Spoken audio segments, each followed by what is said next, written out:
Welcome to Module 2, Healthy Habits for Weight Loss Success, from Goals to Daily Practice. In Lesson 3, we were talking about setting some goals, setting some SMART goals, setting some goal weight dates, and we're going to continue to talk about that, and we're going to also talk about habits in Module 2, and also gamifying it, making weight loss fun. It is possible to make it a little bit more fun than we probably were used to in the past. In the previous lessons, I mentioned how these 9 bags represent snacks and how we're going to be talking about these in future lessons about carbs and sugar. And I'm picking a type of snack out of each of these bags. And for this lesson, what's the snack? Blueberry muffins. Oh, I love blueberry muffins.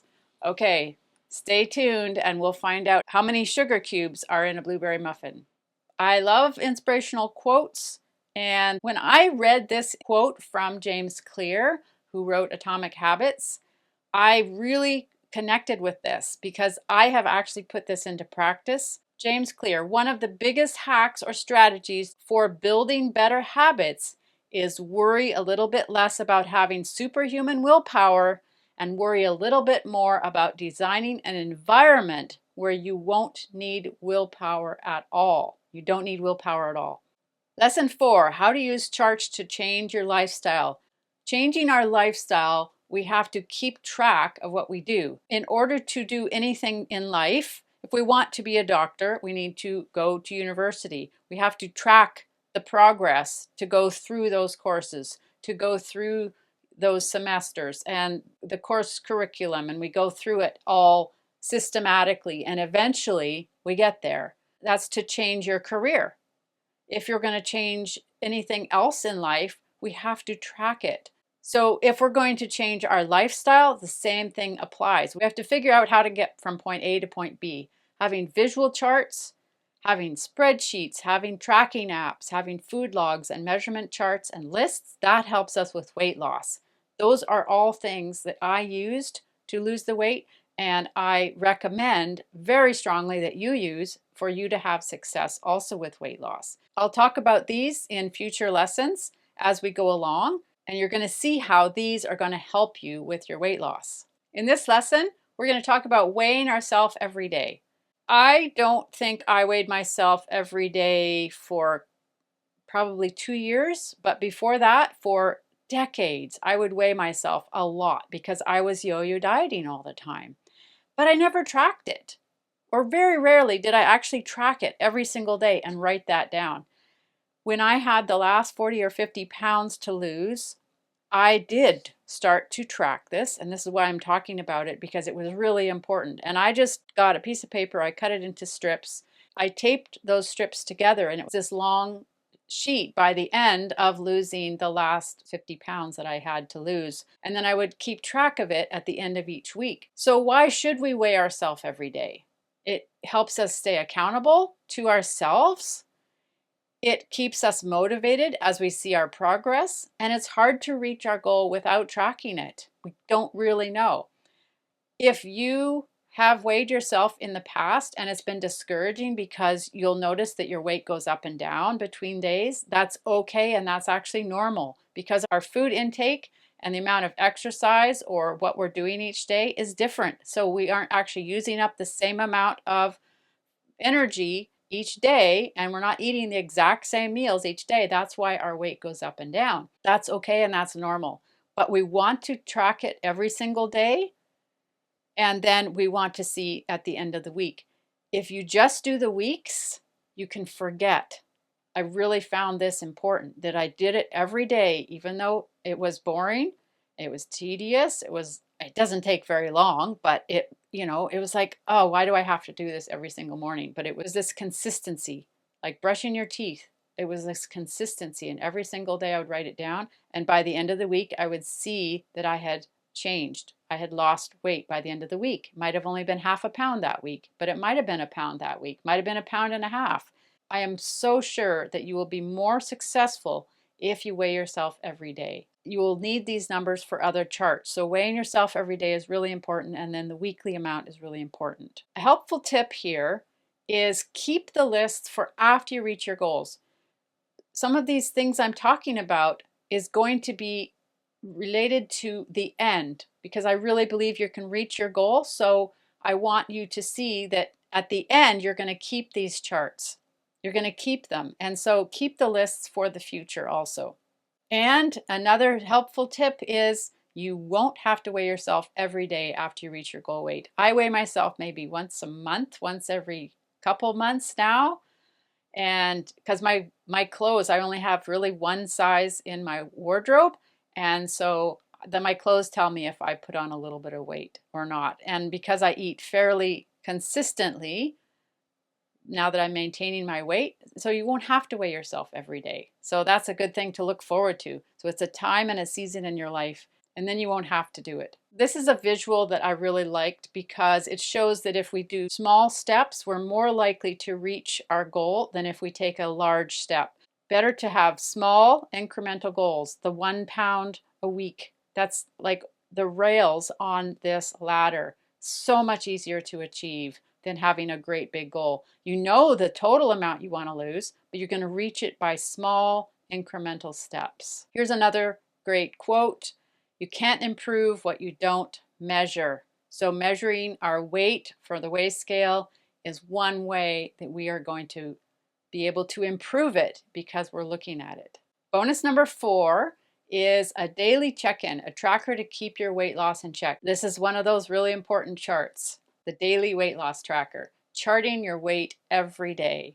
I've got a little explanation in here, and then I show you, and I have the steps of how you go through this and how you fill this out. And it's fairly simple. You fill out the week on the far left column. You fill out the date each day as you go through in the middle column, and you put your weight in the far right column. If you miss a day, so you forget to weigh yourself, that's okay. Maybe you're on vacation and you miss a couple days, that's okay.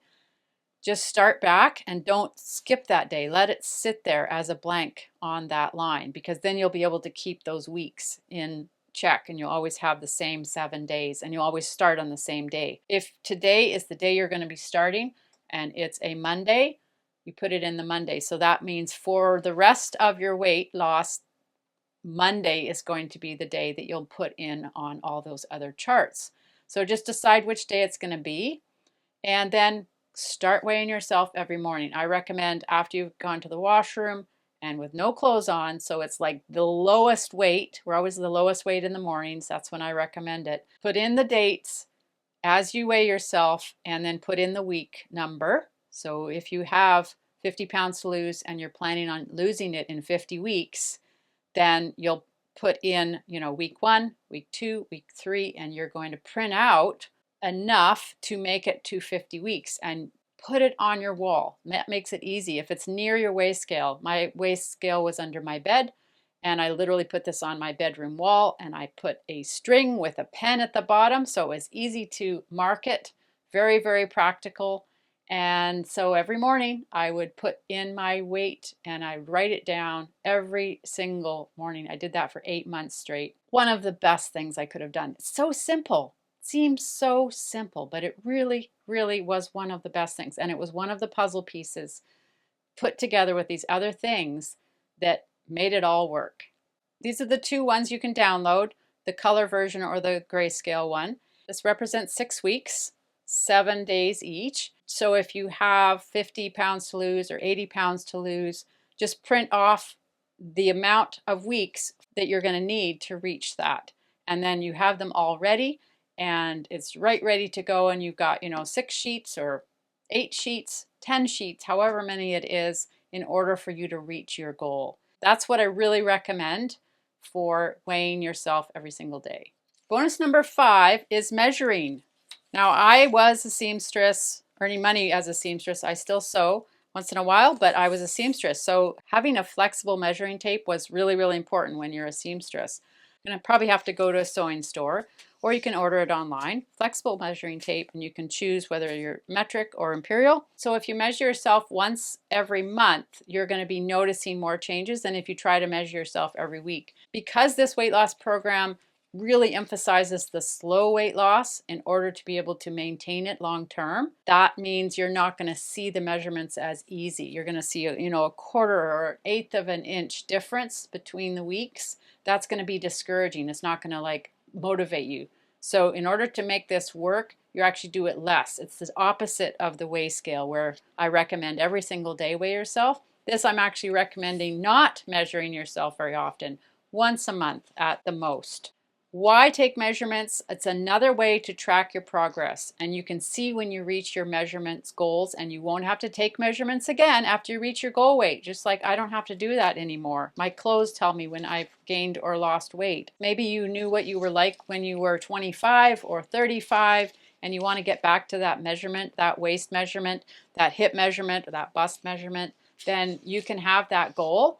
And it can be similar to the weight loss goal, where you say, I want to get back to where I was before. But maybe if you've been overweight for a long time, you don't know what goal to have. That's okay. You don't actually have to have a goal for this. Just watch the measurements go down throughout the months. So that will relate to your clothes sizes as well. So the body measurements tracker, helping you keep track of your body measurements. I have a little explanation here in the download. These are the two sheets that you can download. I've given just an example. This is for a 2-year time frame. So if you have a lot of weight to lose, this one will work well. If you don't have a lot of weight to lose, you'll just use part of this. And so you put the date in, you put your waist and your hip, and I've got 3 more empty columns you can choose, whether you want to do your upper arm or your thigh or your bust if you want to. But waist and hip in general were really the only ones that I was monitoring, because that really showed that, I was getting rid of the belly fat that I had. Of course, your body is losing weight all over, but those measurements to me were the most important ones and the easiest to measure.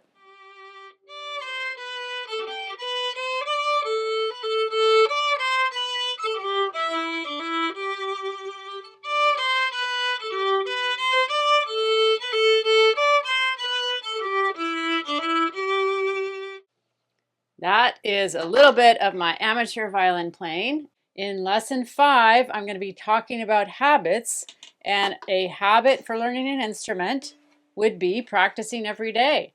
I learned to play the violin at age 7, and off and on over the years I've been playing the violin, and lately I've been playing with an Irish music group, which is super fun to play. That was one of the songs we play with the Irish group.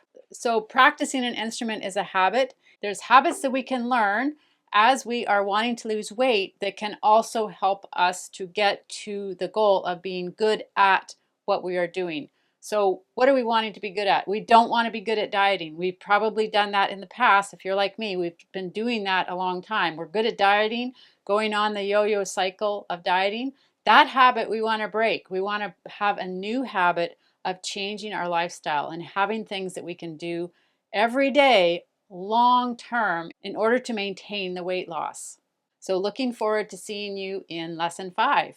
Just a reminder of the fact that I'm not a medical doctor, I'm not a registered dietitian, and so I recommend that if you are going to be starting this weight loss program, that you get advice from your doctor or your dietitian if you want. They might not agree with what I'm talking about, but at least you understand that you've got other people's opinions involved here. I am drawing on the 40 years of experience and learning that I have had, and the many, many doctors that I have been learning about, and some of them I take 5% of what they say and I take it with 5% of somebody else's, and I've added this all together into this course, and this is what I feel will work really well for most people. It won't work perfect for everybody, of course. And so just to understand that these are guidelines, these are not meant to be medical diagnostics, and you can make your own decisions with your diet.